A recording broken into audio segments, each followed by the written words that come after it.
வாழ்க வையகம், வாழ்க வையகம், வாழ்க வளமுடன். சிந்தனையை, உடல்நலத்தை சீரமைத்து உய்வித்த குருவே வாழ்க. இன்று நாம் சிந்திக்க இருக்கும் தலைப்பு கல்வி உணர்வாக மாற வேண்டும் என்ற தலைப்பில் சிந்திக்க இருக்கிறோம். இந்த கல்வி உணர்வாக மாறுவதற்கு மகான்கள், ரிஷிகள், முனிகள், என்னென்ன கருத்துக்களை, தத்துவத்தை உணர்ந்தவர்கள், கல்வியை ஆழமாக புரிந்து தத்துவத்தில் மாற்றம் கொண்டு வந்தவர்கள் என்னென்ன சொன்னார்கள் என்பதை சிந்திப்போம். கல்வினா என்னங்க? கல்வியை பிரிங்க. கல் ப்ளஸ் வி ஈக்குவல் டு கல்வின்னு சொல்லுவாங்க. கல்லுனா ஒளி, வீனா தோண்டுதல். அப்போ உள் ஒளியை தோன்றது தான் கல்வி.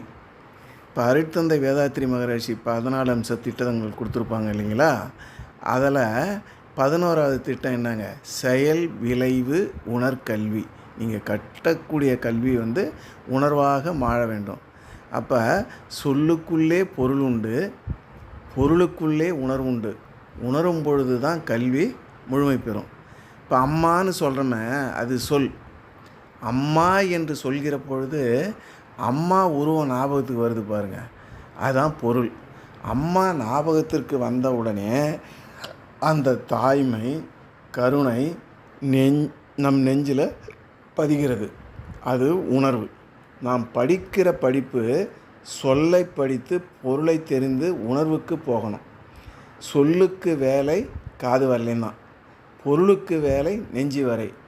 உள்ளே உணர்வு நிற்க வேண்டும். அப்போ ஓதி உணர்ந்தும் பிறர் குறைத்தும் தானடங்கா பேதையின் பேதையர்னு குரலில் சொல்கிறாங்க. நூல்களை ஓதியும் அவற்றின் பொருளை உணர்ந்தும் பிறருக்கு எடுத்து சொல்லியும் தான் அவற்றின் நெறியில் அடங்கி ஒழுகாத பேதை போல் வேறு பேதையர் இல்லைன்னு வள்ளுவ பெருந்தகை சொல்கிறாங்க. உலகில் அனைவரின் நோக்கமும் இறை உணர்வை பெறுவது தான். அந்த இறை உணர்வை பெறுவதற்கு நமக்கு தடையாக இருப்பது எதுங்க? உணர்ச்சி நிலை. அந்த உணர்ச்சி நிலையிலிருந்து உணர்வு நிலைக்கு வருவதற்கு நாம் படிக்கக்கூடிய கல்வி உணர்வாக மாறணும். இதற்கு உறுதுணையாக இருப்பது நமது குருபுரான் வேதாத்திரி மகரிஷி கற்றுக் கொடுத்த தியான முறைகள். அந்த தியான முறையை தினமும் செய்து வர வர உணர்ச்சி நிலையிலிருந்து உணர்வு நிலையானது அகம் நோக்கிய பயணத்தை தொடரும். இந்த உணர்வு நிலையிலேயே நமக்கு பெரிதும் உதவுவது நுகர்வு. நாம் உயிர் வாழ்வதற்கு வேதாத்திரி மகரிஷி வடிவமைத்து கொடுத்த வாழ்க்கை தத்துவத்தில் என்னங்க சொல்கிறாங்க? பசி, தாகம், வெப்பத்தட்ப வேறுபாடு, கழிவுகளின் உந்து வேகம்னு சொல்கிறாங்க. இதற்கு நாம் உணவோடு அல்லது பிற பொருள்களோடு தொடர்பு கொண்டு தான் நம்ம தேவையை பூர்த்தி செய்ய முடியும். அப்படி தொடர்பு கொள்ளும்போது 5 அளவு முறையை காத்து ஒன்றால் ஒன்று கெடாமல் பார்த்து கொட்டோம்னா அதுக்கு என்ன வேணுங்க? விளைவறிந்த விழிப்பு நிலையில் நுகர்ந்தோம்னா நமக்கும் பொருள்களுக்கும் நமக்கும் மனிதர்களுக்கும் இடையே உறவு முறை நல்லா அமையும். அதை மேலும் பண்படுத்த மகரிஷி கொடுத்த தற்சோதனை பயிற்சி மூலம் செய்து பழக அட்டாச்மெண்ட்டிலிருந்து டிட்டாச்மெண்ட் ஆகும், டிட்டாச்மெண்ட்டிலிருந்து அட்டாச்மெண்ட் ஆகும், நம்ம மேன்மை அடையலாம். இப்படி உறவிலே தொடர்பு நிலையோடு இல்லாமல் இணைப்பு நிலையில் இருந்தால் அங்கே உறவிலே கண்ட உண்மை நிலை தெளிவு துறவு உங்களுக்கு விளங்கும். துறவிற்கு பெரும் துணையாக இருப்பது எதுங்க? மௌனம். மௌனம் தியானத்தை வளர்க்கும், தியானம் மோனத்தை வளர்க்கும், மோனம் ஞானத்தை வளர்க்கும், ஞானத்தின் தெளிவு அன்பும் கருணையும். அன்பும் கருணையும் நம்மிடம் தொடர தொடர தொண்டு தொடரும். தொண்டு தொடர தொடர துறவு வரும். துறவு மூலம் உலக மக்களின் அறியாமைகளை போக்கி இறை உணர்வை அடையலாம். இப்போ சிவன் கோயிலில் பார்த்தோம்னா நந்தி இருக்குது இல்லைங்களா? கோயிலுக்கு முன்னாடி நந்தி என்றால் அறத்தினுடைய, அதாவது தர்மத்தினுடைய வடிவம். அறவிடை என்றும் நந்திக்கு சொல்லுவாங்க. நந்திக்கும் சிவனுக்கும் இடையே செல்வோம் நரகத்தில் கிடந்து உழல்வான்னு ஆறுமுக நாவலர் சொல்லுவார். இதனுடைய பொருள் என்னென்னா, இறைவனுக்கும் தர்மத்திற்கும் குறுக்கே செல்லாதன்னு தான் பொருள். நந்தியின் மீது தான் சிவன் வருவார். இதனுடைய பொருள் என்னன்னா, இறைவன் தர்மத்திலே தான் வருவான் என்று பொருள்.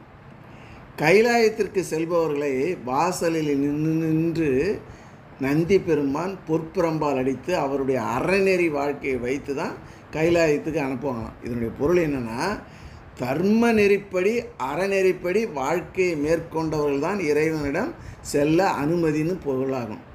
இந்த பிரதோஷ காலத்தில் விரதம் இருந்து சிவனை கும்பிடும்போது நந்தியினுடைய இரு கொம்புகளுக்கு இடையே தான் சிவனை பார்த்து கும்பிடுவாங்க.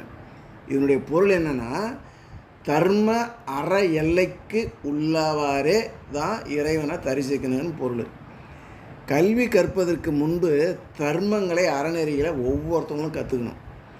தர்மத்தை கற்காதவனை தெய்வம் வந்து அழிக்கும். இயற்கை தான் அறம், அறந்தான் இறைவனுடைய அங்கங்கள். சந்தோஷம் என்பது அறத்தினால் மட்டும் வரும். அறத்தால் வருவதே இன்பம், மற்றெல்லாம் புறத்த புகழும் இலன்னு சொல்கிறாங்க இல்லைங்களா. ஒவ்வொரு குடும்பத்திலையும் அனைவரும் படிக்கணுங்க. கல்வி ஏழைகளுக்கு செல்வம், செல்வர்களுக்கு அணிகலன், வீட்டிற்கு விளக்கு, நாட்டிற்கு பாதுகாப்பு. கல்வி ஒன்றுதான். ஒருவருடைய வீட்டையும் நாட்டையும் உயர்த்தும் கல்வி ஒன்றுதான். ஒருவனுக்கு பிறப்பு முதல் இறப்பு வரை உதவக்கூடியது கல்வி தான். எவ்வளவு பெரிய கோடீஸ்வரனாக இருந்தாலும் பெற்றோர்களிடமிருந்து சொத்தாக பெற முடியாதது படிக்காமல் இருப்பதை விட பிறக்காமல் இருப்பதே என்றார் பேரறிஞர் பிளாட்டோ. படிக்க தெரியாத மந்திரியாகவோ அரசனாகவோ இருப்பதை விட படித்த ஏழையாக இருந்து இறப்பதே மேல் என்றான் மெக்காலே. இந்த உலகத்தையே மாற்றக்கூடிய ஆயுதம் கல்வி என நெல்சன் மண்டேலா. பெற்ற பிள்ளை கைவிட்டாலும் கற்ற கல்வி கைவிடாது என்றார் மகாத்மா. முதுமையை முன்னிட்டு முதன்மையாக செய்து வைத்து கொள்ளக்கூடிய பாதுகாப்பு பணிகளே மிக உயர்ந்த கல்வி அப்படின்னு அரிஸ்டாட்டில் சொல்கிறார். ஒரு நாடு தன்னை குறைந்த செலவில் பாதுகாத்து கொள்ள வேண்டும் என்றால் எல்லோரும் கல்வி கற்கணும்னு எட்வின் மார்கர் சொல்கிறார். கத்தியினால் ஜெயித்த யுத்தத்தை விட புத்தியினால் ஜெயித்த யுத்தம் அதிகம் உலகத்தில். யாரெல்லாம் புத்தகத்தை நோக்கி தலை குனிகிறார்களோ அவர்கள் எல்லாம் இந்த உலகத்தின் முன்னால் தலை நிமிர்ந்து நிற்கிறார்கள். பள்ளிக்கூட மாணவன் ஒருத்தன் திண்ணையில் உட்காந்து அவையினுடைய ஆத்திசூடியை படிச்சுட்டு இருக்கான். இளமையில் கல்னு.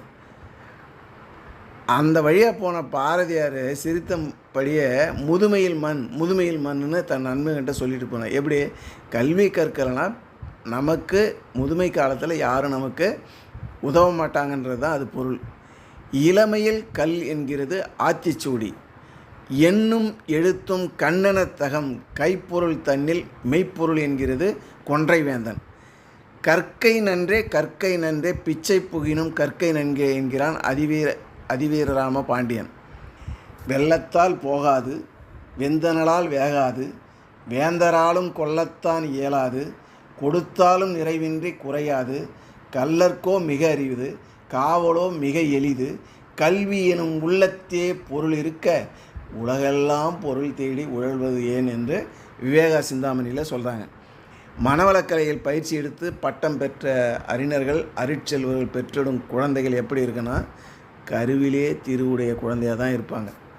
தமிழகத்தில் பார்த்திங்கன்னா 72,000 பள்ளிக்கூடம் இருக்குது. இதில் பயிலும் மாணவர்களை வேதாத்திரிய கல்வி புகட்டினால் அவன் பிற்காலத்தில் பொலிட்டீஷியனாகவோ ஐபிஎஸ் ஆகவோ ஐஏஎஸ் ஆகவோ சயின்டிஸ்டாக வந்தால் நாடு எப்படி இருக்குங்க? அவர்கள் மக்களுக்கு நன்மையை தான் செய்வாங்க. ஒரு ஆணுக்கான கல்வி என்பது அவருக்கு மட்டுமே பயன்படும். ஆனால் ஒரு பெண்ணுக்கு வழங்கும் கல்வியானது ஒரு தலைமுறையான கல்வியாகும். கல்வி அறிவு பெற்ற தாய்மார்களின் குழந்தைகள் கல்வி அறிவு பெறாத தாய்மார்களின் குழந்தைகளை ஒப்பிடுகையில் 2 மடங்கு அதிகரித்து வந்து வயதுக்கு மேல் வாழ வாய்ப்புள்ளது என்று ஐக்கிய நாடுகளின் பெண்களுக்கான கல்வி முனைப்பு நிறுவனம் பரிந்துரைத்துள்ளது. பெண்கள் மற்றும் குழந்தைகளுக்கான கல்வி இலக்கினை அடைவதன் மூலம் பெண்களால் பொருளாதாரம் முன்னேற்றம் அடைய முடிகிறது. கல்வி கற்க கற்க அறிவு விரிவடைய செய்யும். அறிவு விரிய விரிய ஞானம் கனியும். ஞானம் கனிய கனிய உண்மைகள் அனைத்தும் உள்ளுக்குள்ளே புலப்படும். உண்மை காண வேண்டும் என்றால் ஞானி ஆகுக. ஞானி ஆக வேண்டும் என்றால் அறிவை தேடு. அறிவை தேட வேண்டும் என்றால் கல்வியை நாடு. கல்வி அறிவாகி அறிவு ஞானமாக மாற வேண்டும். ஞானம்னு சொல்கிறீங்க இல்லைங்களா, அது வடமொழி சொல். அதை திருவள்ளுவர் எப்படி பயன்படுத்துகிறாருன்னா, கற்றதனாலே பயனென்கோல் வாளறிவன் நற்றால் தொறாள் என்று சொல்கிறாரு. கல்வி என்பது படிப்பு, வாழ்வறிவு என்பது ஞானம். கல்வி என்பது ஞானமாக மாறினால்தான் நாம் படித்த படிப்பு அறிவு உடையதாக பெருமை உடையதாக இருக்க முடியும்னு வள்ளுவ பெருந்தகை சொல்கிறாங்க. கல்வி ஞானமாக மாறுகிற பொழுதுதான் அந்த கல்வி முழுமையடைகிறது. இன்னொருவருக்கு சொல்ல வேண்டும் என்பதற்காகவே ஒரு நல்ல செய்தியை படிப்பது என்பது மிகவும் மோசமான விஷயம். இறைவா, பயனுள்ள கல்வியை அருள்வாயாக என்பது இறைத்தூதர் சொல்கிறார். அவங்க சொல்கிறதுல ஒரு அழகிய இறைஞ்சுதல். பயனுள்ள கல்வினா என்னங்க? இது இன்று நேற்று அல்லங்க, ஆயிரம் ஆண்டுகளாக எழுப்பப்படும் கேள்வி. வள்ளுவர் என்ன சொல்கிறார் இந்த வினை எழுப்பி? கற்றதனாலாய பயனென்கொள் வாளறிவன் நற்றால் தொழார் எனும். இறைவனுக்கு அடிபணிந்து வாழும் பண்பை கற்றுத்தராத கல்வி பயனற்றதே என்று 2000 ஆண்டுகளுக்கு முன்பே வரவிலக்கம் சொல்லிட்டார் வள்ளுவர். கல்வியின் பயன் என்ன என்பதை இலங்கையைச் சேர்ந்த சிறந்த பேச்சாளர் தமிழறிஞர் ஜெயராஜ் அருமையான முறையில் விளக்கம் கொடுப்பாங்க. அவங்க பேச்சில் கல்வியினுடைய பயன் அறிவு. கல்வி என்பது வேறு, அறிவு என்பது வேறு. கல்வி என்பது வேறு, அறிவு என்பது வேறு என்பதை வள்ளுவ பெருந்தகை திருக்குறளில் பொருட்பாலில் அறிவுடைமை, கல்வி, கல்லாமை என்று 3 அதிகாரங்களில் வச்சிருக்காரு. திருக்குறள் பொருட்பாவில் அறிவுடைமை, கல்வி, கல்லாமை என்று 3 அதிகாரங்களை வச்சுருக்காரு. கல்விக்கும் அறிவுக்கும் என்ன வித்தியாசம்? வெளியிலிருந்து செய்தி உள்ளே போனால் அது கல்வி, உள்ளே இருந்து செய்தி வெளியே வந்தால் அது அறிவு. கல்வியை உள்ளே அனுப்பி அறிவை வெளியே கொண்டு வர வேண்டும். அப்படி கல்வி அறிவாக மாறாவிட்டால் அவனுக்கும் தடை, அவனுடைய ஆன்மாவுக்கும் தடை. இறைநிலையை அடைவதற்கு கல்வி எப்படி தடையாக இருக்கிறது என்ற மாணிக்க வாசகர் திருவாசகத்தில் எப்படி சொல்லியிருக்கான்னு பாருங்களேன். ஆண்டுதோறும் அடைந்த அக்காலை ஈண்டியும் இருத்தியும் எனப்பல பிழைத்தும் காலை மலமோடு கடும்பகல் பசி நிசி வேலை நித்திரை யாத்திரை பிழைத்தும் கருங்குழல் செவ்வாய் வெல்நகை கார்மையில் ஒருங்கிய சாயல் நெருங்கி உள் மதத்து கச்சி அற நிமிர்ந்து கதிர்ந்து முன் பனைத்து ஏய்த்து இடைவருந்த எழுந்த புடை பறந்து ஈர்க்கு இடைபோகா இளமுலை மாததம் கூர்த்த நயன கொல்லையில் பிழைத்தும் பீத்த உலகர் பெருந்துறை பரப்பினுள் மத்தம் களிறு எனும் அவாவிடை பிழைத்தும் கல்வி எனும் பல்கடல் பிழைத்தும் செல்வம் எனும் அல்லில் பிழைத்தும் நல்குரகு என்னும் தொல்விடம் பிழைத்தும் புல்வரம்பு ஆய பலதுறை பிழைத்தும் தெய்வம் என்பதோர் சித்தம் உண்டாகி முனிவு இல்லாதது ஒரு பொருள் அது கருதலும் 6 கோடி மாயா சக்திகள் வேறு வேறு தம் மாயைகள் தொடங்கின ஆத்தம் ஆனார் அயலவர் கூடி நாத்திகம் பேசி நாத்தழும்பு ஏறினர் சுற்றம் எனும் தொல்பசு குழாங்கள் பற்றி அழைத்து பதறினர் பெருகவும் விரதமே பரமாக வேதியர்னு சொல்லிட்டு மாணிக்க வாசகர் சொல்கிறார்.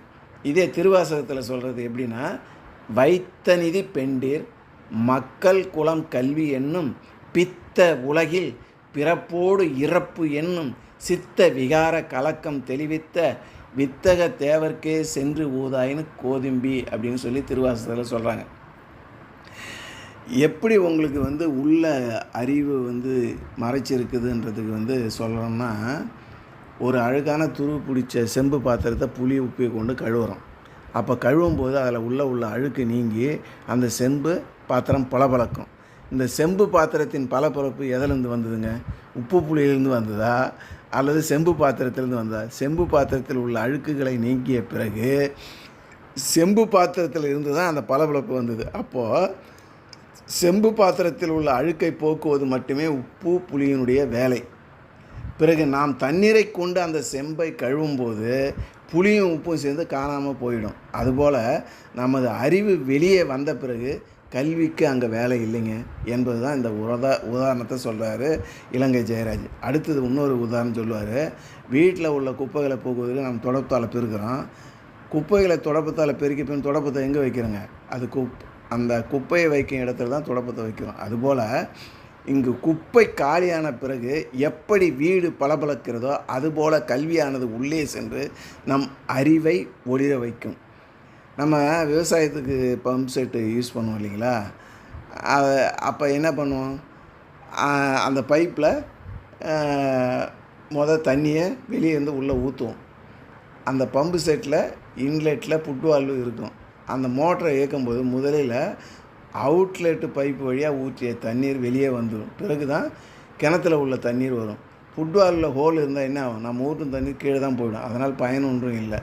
கிணற்றில் உள்ள நீர் மேலே வராது. அதுபோல் நாம் கற்ற கல்வி நம் உள்ளே உள்ள அறிவை மேலே கொண்டு வர பயன்பட வேண்டும். அப்படி பயன்படாத கல்வி ஃபுட்வாலில் ஹோலில் இருந்து கிணற்று நீர் செல்வதற்கு ஒப்பாகுன்னு சொல்கிறாரு. கல்வியினுடைய பயன் என்னங்க? கல்வியின் பயன் அறிவு. கற்ற கல்வி அறிவாக மாறணும். அறிவு மாறாத கல்வியால் பயனில்லை. அறிவின் பயன் என்ன? அறிவு ஒழுக்கமாக மாறணும். உடைமைகளிலும் சிறந்தன உடல் உறுப்புகள். உடல் உறுப்புகளிலும் சிறந்தது உயிர். உயிரினும் சிறந்தது ஒழுக்கம். ஒழுக்கமாக மாறாத அறிவினால் எந்த பயனும் இல்லை. ஒருவரிடம் கல்வியும் அறிவும் இருக்குது, ஆனால் அவரிடம் ஒழுக்கம் இல்லை. இல்லைன்னா எந்த பயனும் இல்லை. ஒழுக்கத்தின் பயன் என்ன?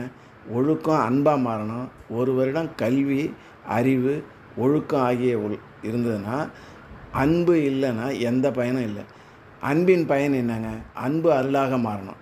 அன்புக்கும் அருளுக்கும் என்ன வேறுபாடு? தம்மை சார்ந்தவர் மீது மட்டும் காட்டப்படுவது அன்பு. சார்ந்தவர் சாராதவர் அனைவர் மீதும் காட்டுவது அருள்.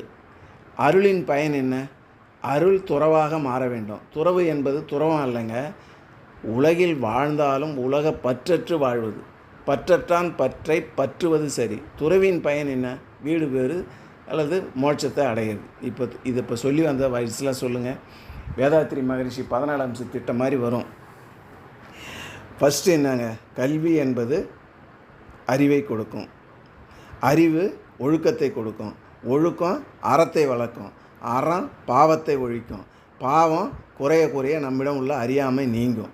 அறியாமை நீங்க உலகில் அழியக்கூடியது எது அழியாதது எது என்பது விளங்கும். நிலைத்தது எது நிலையற்றது எது என்ற நாணம் கிட்டும். நாணம் கிடைத்தவுடன் இறைவனை அடையக்கூடிய ஆசை தோன்றும். இறைவனை அடையக்கூடிய ஆசை தோன்றியதன் விளைவாக அதற்காக தேடல் மூலமாக நல்லதொரு குருவை அடைந்து அவர் மூலம் யோக பயிற்சிகள் கற்று அதனை தொடர்ந்து செய்து பழக யோக பயிற்சியின் விளைவால் என்னிடம் உள்ள அகங்காரம் மமகாரம் கொஞ்சம் கொஞ்சமாக ஒழியும். தனது ஒழிந்தால் இறை உணர்வு கெட்டும். இறை உணர்வில் இருந்து பழக துறவு கிட்டும். துறவு நிலையில் பற்று அற வீடு பேறு அடையலாம். இப்போ மகரிஷி கொடுத்த 14 அம்ச திட்டம் மாதிரியே இருக்குதா பாருங்கள். ஃபஸ்ட்டு என்னதுங்க? கல்வி 1. 2வது கல்வி அறிவே கொடுக்கும். 3வது அறிவு ஒழுக்கத்தை கொடுக்கும். 4வது ஒழுக்கம் அறத்தை வளர்க்கும். 5வது அறம் பாவத்தை ஒழிக்கும். 6வது என்னங்க? பாவம் குறைய நம்மிடம் உள்ள அறியாமை நீங்குது. 7 என்னங்க? அறியாமை நீங்க உலகில் அழியக்கூடியது எது அழியாதது என்பது விளங்கும். 8 நிலைத்தது எது நிலையற்றது எது என்கிற நாணம் கிட்டும்.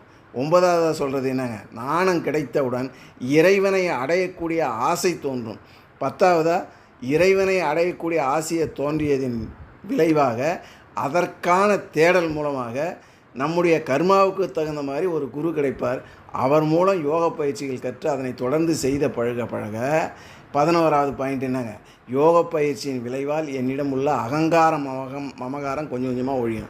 12வது பாயிண்ட்டு தனது ஒழிந்தால் இறை உணர்வது கெட்டது.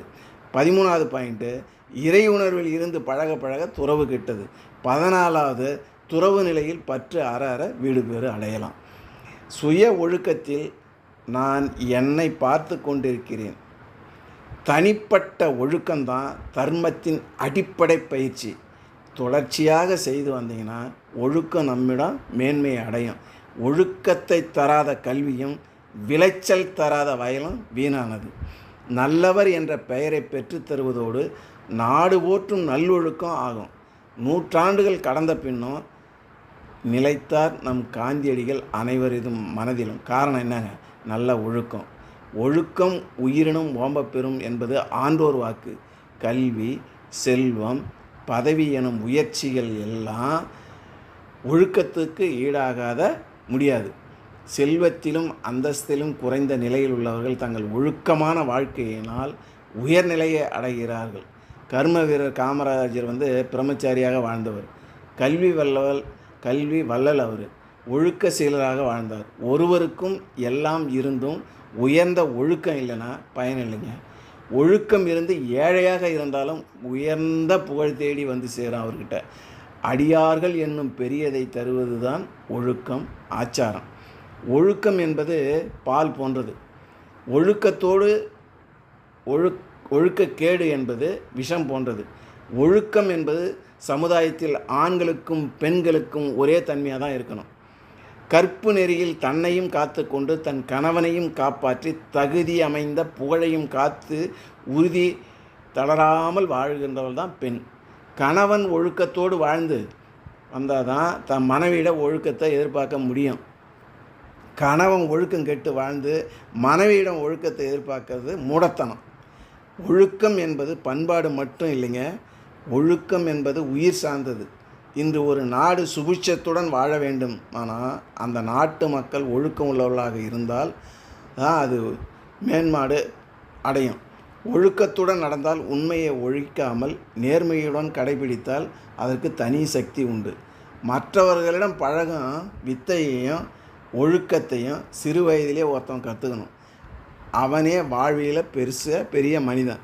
உன்னுடைய தனி மனித வாழ்க்கைக்கும் சமுதாய வாழ்க்கைக்கும் எது உன்னுடைய நிலை என்று தெரிந்து, அதற்கு பெரியவர்கள் என்னென்ன தர்மங்களை சொல்லி இருக்கிறார்கள் என்று தெரிந்து அந்த தர்மத்தை நீ அசையாமல் கடைபிடித்தால் அதற்கு ஒழுக்கம்னு பேர்.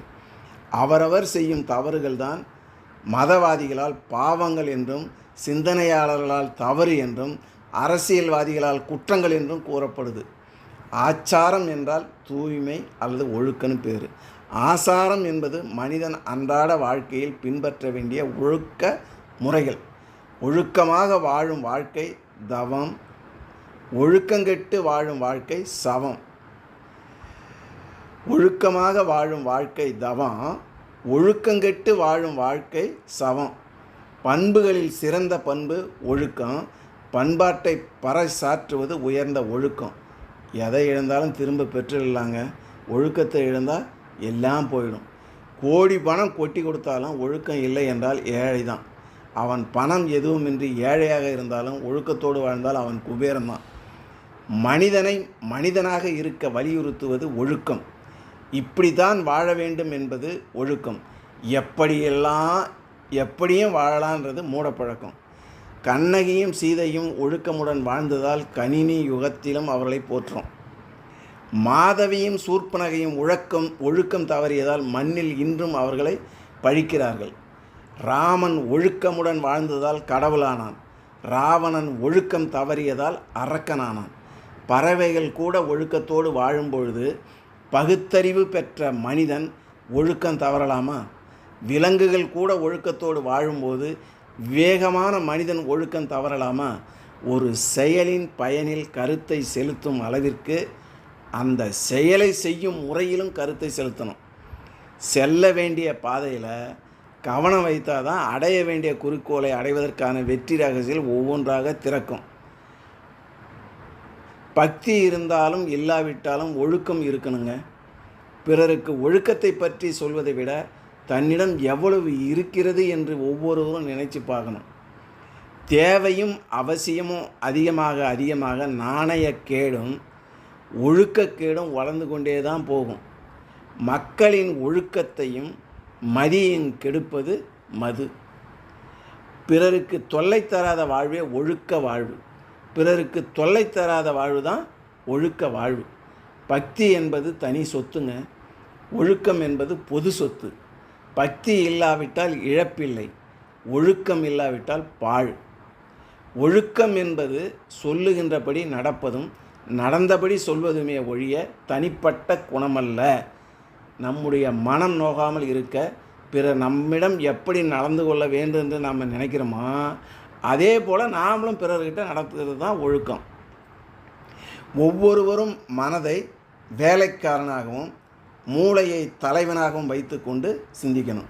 ஒவ்வொருவரும் மனதை வேலைக்காரனாகவும் மூளையை தலைவனாகவும் வைத்து கொண்டு சிந்திக்க வேண்டும். நாவலர் கருத்துப்படி கல்விக்கு பயன் அறிவு, அறிவுக்கு பயன் ஒழுக்கம். கற்றல் கற்றபடி நிற்றல், அதாவது ஒழுகுதல் ஆகிய இரண்டும் கல்வி என்னும் நாணயத்தின் இரு பக்கங்கள். கற்றுவிட்டு கற்றபடி வாழ்க்கையில் ஒழுகாத விட்டால் கற்ற கல்வியினால் ஒரு பயனும் இல்லை. கல்வியின் பெருமானமும் இறக்கப்பட்டுவிடும். கல்வி கற்றவன் ஒழுக்கம் குறைவாக நடந்தால் சமூகம் அவனை தூற்றும். அது நியாயமானது தான். படித்தவன் பட்டம் பெற்றவன் பகுத்தறிவையும் ஒழுக்கத்தையும் பறிகொடுக்கக்கூடாது என்பது சமுதாய எதிர்பார்ப்பு. அதனால் ஒழுக்கத்தை தராத கல்வி உண்மை கல்வி ஆகாது என்பது நமது சைவ மரபின் நிலைப்பாடாக சொல்கிறாங்க. கற்றல், சிந்தித்தல், தெளிதல், கலந்துரையாடல், எடுத்து கூறுதல் என்பனவற்றின் மூலம் கல்வியை கசடர கற்றுக்கொள்ள முடியும். கல்வியோடு எவ்வளவு நெருக்கமாக பழகின்றோமோ அவ்வளவுக்கு கல்வியுடன் பரிச்சயம் ஏற்படுத்தி கொள்ள முடியும். எவ்வளவு தான் கல்வி கற்றாலும் இறைவனுடைய திருவடிகளை தொழாமல் இருப்பாரானால் அவர் கற்ற கல்வியினால் பயன் என்ன என்று நெற்றீர் அடித்தாற்போல் கேட்பது தமிழ். பணக்கார பிள்ளைகள் மகாலட்சுமியால் பிறரை ஆள்வார்கள். ஏழை பிள்ளைகள் சரஸ்வதியால் மட்டுமே பிறரை ஆள்வார்கள். 50 ஆண்டுகளுக்கு முன்பு தமிழ்நாட்டின் கல்வியின் வளர்ச்சியை விட இப்பொழுது கல்வியின் வளர்ச்சி மற்ற மாநிலத்தை விட அதிக விகிதத்தில் உள்ளது. ஆனால் லஞ்சம் வாங்குவதில் மற்ற மாநிலத்தை விட முதலிடத்தில் உள்ளது. இதற்கு காரணம் நாம் கற்ற கல்வி அறிவை வளர்க்காததே காரணம். மேலும் அந்த கல்வி தொழிலையும் மொழியும் கற்க பயன்பட்டதே தவிர இயற்கையை பற்றியும் ஒழுக்கப்பழக்க மேம்பாட்டை பற்றியும் அறியாத காரணத்தினால் தமிழகம் லஞ்சம் வாங்குவதில் முதலிடத்தில் இருக்குது. கல்வி என்பது பண்பாட்டை வளர்க்க வேண்டுமே தவிர பண்பாட்டை சீரழிக்கக்கூடாது. இப்போ உள்ள கல்வி பண்பாட்டு கல்வி அல்ல, பணம் சம்பாதிக்கக்கூடிய கல்வி. திருவள்ளுவர், ஔவையார், கணியன் பூங்குன்றனார் போன்றவங்களாம் கல்வியாளர்கள். அவருடைய கல்வி இன்றும் மற்றவர்களுக்கு பண்பாட்டை கற்றுக் கொடுத்துட்டு இருக்குது. அரசியலில் கக்கன், காமராஜர் போன்றவர்கள் படிக்கவில்லை என்றாலும் பண்பாட்டால் பலரது மனதில் இன்றும் நிலைத்து நிற்கிறார்கள். படித்தவன் பண்பாட்டோடு நடந்து கொள்ளாவிட்டால் அவன் படித்த கல்வி பயனற்றது. ஊரில் சொல்லுவாங்க இல்லைங்களா, 6 கெட நாணல் இடு, 1 கெட நூலை விடு, நூல் விட்ட ஊரும் நாணலற்ற ஆற்றங்கரையும் பாழாய் போகும்னு சொல்லுவாங்க. கற்றுக்கொள்வது மனித பண்பு, கற்றுக் கொடுப்பது மனித மாண்பு. கற்க துவங்குபவன் மாணவன், கற்றுக்கொண்டே இருப்பவன் ஆசிரியன். வாளினுடைய கூர்மையும் நூலினுடைய கூர்மை மட்டுமே இந்த நாட்டை ஆள்கிறது. வாளினுடைய கூர்மையும் நூலினுடைய கூர்மை மட்டுமே இந்த நாட்டை ஆளுது. காலப்போக்கில் வாளினுடைய கூர்மை முனை மழுங்கி நூலுடைய கூர்மை மட்டுமே மிஞ்சி நிற்கிது. கூர்த்தீட்டாத எதுவுமே முனை மழுங்கி போயிடுங்க. நமது மூளையும் அவ்வாறே. மூளை கூர்த்தீட்டப்பட வேண்டும் என்றால் நாம் தொடர்ந்து படிச்சுக்கின்னு இருக்கணும். இரவு முழுவதும் தொழுகையில் ஈடுபடுவதை விட இரவு முழுவதும் தொழுகையில் ஈடுபடுவதை விட 1 மணி நேரம் கற்பித்தால் மேலானது என்கிறார் நபிகள் நாயகம். நிறைய பட்டங்களை பெற்று தன்னுடைய பெயர்களை அலங்கரிப்பவர்களை விட நிறைய புத்தகங்களை படித்து தன் மனதை அலங்கரிப்பவர்கள் தான் ஆசிரியர்கள். எக்குடி பிறப்பினும் யாவரே ஆயினும் அக்குடியிற் கற்றோரை மேல்வோர் என்பார் அப்படின்னு சொல்லுது நருந்தொகை. வெள்ளத்தால் அழியாது, வெந்தழலால் வேகாது, வேந்தராலும் கொள்ளத்தான் இயலாது, கொடுத்தாலும் நிறைவொழிய குறைபடாது, கல்வர்க்கே மிக அரிது, காவலோ மிக எளிது, கல்வி எனும் பொருள் இங்கிருக்க உலகெல்லாம் பொருள் தேடி உழவதேனும்னு சொல்லிட்டு விவேக சிந்தாமணியில் சொல்கிறாங்க. அருட்கல்வி இல்லையானால் கற்ற பெற்ற அத்தனையும் சுயநலமாம். அன்பு கல்வி எனும் சமநோக்கு நேர்நிறை உணர்வு கருத்தினிலே உருவாகன்னு மகரிஷி சொல்கிறாங்க. இது காரணம் கல்வி உணர்வாக மாற வேண்டும். நீங்கள் பெற்ற கல்வி இறைநிலையை தொடக்கூடியதாக இருக்க வேண்டும் என்ற நல்ல சிந்தனையை பல மகான்கள் கூறிய கருத்துக்களோடு நான் உங்களோடு பகிர்ந்து கொண்டேன். இதுவரை கேட்டு மகிழ்ந்த இருபால் மெய்யன்பர்களையும் வாழ்த்தி வணங்கி மகிழ்கிறேன். வாழ்க வையகம், வாழ்க வையகம், வாழ்க வளமுடன்.